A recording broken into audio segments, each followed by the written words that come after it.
दोस्तों, आज की कहानी है बहू सिर्फ नेल पेंट लगाने से पेट नहीं भरता है। दोस्तों, कहानी शुरू करने से पहले अगर हमारे चैनल को सब्सक्राइब नहीं किया हो तो कर लीजिए ताकि आपके पास पहुंचे हर रोज नया वीडियो। घर की मालकिन शांति जी के नाम से बना शांति निवास दुल्हन की तरह सजा था। घर के छोटे और लाडले बेटे की धूमधाम से शादी संपन्न हुई थी। हालांकि शांति जी का नाम ही सिर्फ शांति था, लेकिन उनके नाम का प्रभाव उनके व्यक्ति में बिल्कुल भी नहीं था। व्यवहार और व्यक्तित्व से वो अहंकारी और घुसील महिला थी।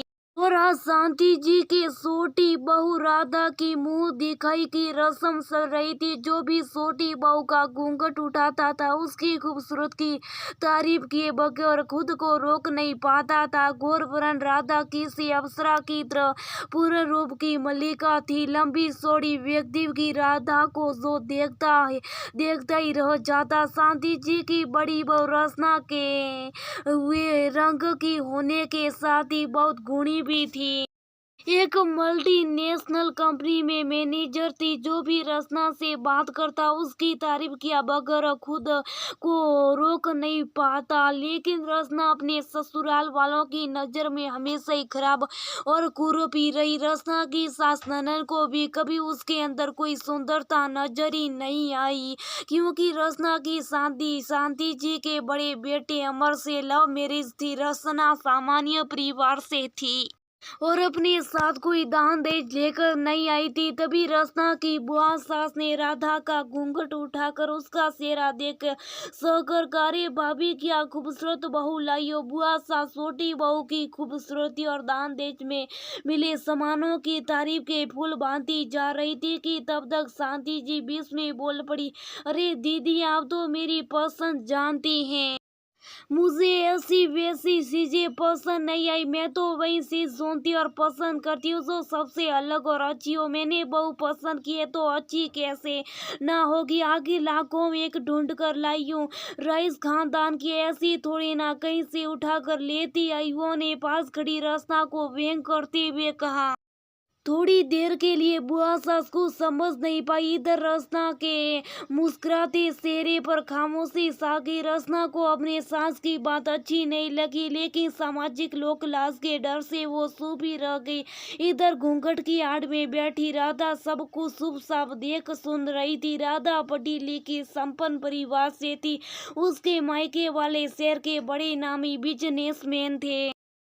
तभी बुआ सास ने शांति जी के हाँ में हाँ मिलाई और कहा, ये बात तो सोलो आने सच कही तुमने भाभी। घर मेहमानों से भरा था। रिश्तेदारों की मौजूदगी में अगले दिन सुलह पूजन के समय जब शांति जी ने कहा, राधा बिटिया ने चलो आज तुम्हें खीर बनानी है, तो राधा ने स्पष्ट कर दिया, मुझे रसोई का काम नहीं आता, ना ही मुझे रसोई के कामों में कोई दिलचस्पी है। आप किसी और को बोल दो, वो बना दे, मुझसे नहीं होगा। राधा की बात सुनकर माहौल में शांति जी का सा गई और शांति जी के शेष काटो तो खून वाली स्थिति हो गई। उनका मुंह आरसे से खुला का खुला ही रह गया। उन्होंने आरसे से गुस्से में पूछा, क्या सच में तुम्हें कुछ भी नहीं आता है? फिर क्या सिखा कर तुम्हारी माँ ने भेजा है? सिर्फ नेल पेंट लगाने से पेट नहीं भरता है। पेट भरने के लिए भोजन चाहिए तो भोजन बनाना भी आना चाहिए, और एक औरत को तो पाक कला में निपुण होना ही चाहिए, तभी तो वो पति और परिवार का दिल जीत सकती है। राधा ने मुस्कुराते हुए कहा, मेरी प्यारी सासू माँ, इतनी बातों में आपने सिर्फ एक बात कही सही कही, वो ये पेट भरने के लिए भोजन चाहिए, बाकी आपकी सारी बात गलत है। क्योंकि अगर सच में ऐसा होता तो आज बड़ी भाभी भी आप सबके दिल पर राज कर रही होती, खासकर आपके माँ जी, क्योंकि वो तो सर्वगुण संपन्न बहू है। उन्हें भोजन बनाना और उसके संसाधन जुटाना दोनों आता है, मतलब तो वो घर बाहर दोनों अच्छे से संभालती है, लेकिन फिर भी आप उनको पसंद नहीं करती हैं। और क्या रसोई का काम है गुणी होने का प्रमाण है? तो माफ कीजिए, मेरे पास ये प्रमाण पत्र नहीं, ना ही मैं इसे पाने के लिए कोई प्रमाण पत्र दूंगी।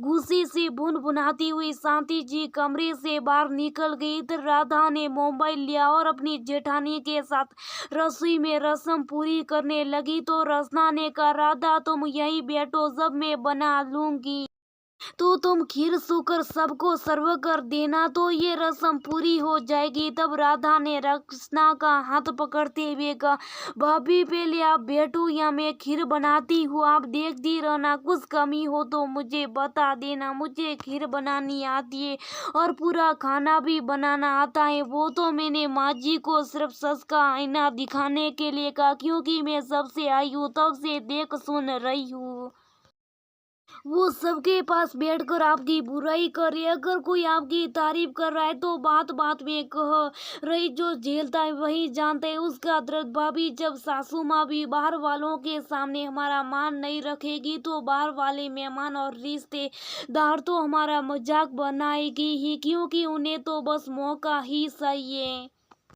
और रहना तो हमको ही साथ में। और जब जो बहुएं आपकी सेवा करती है, आपकी और आपके परिवार की मान मर्यादा का ख्याल रखती है, तब परिवार और सास का भी तो दायित्व बनता है ना कि वो भी हमारे मर्यादा और सम्मान का ख्याल रखे।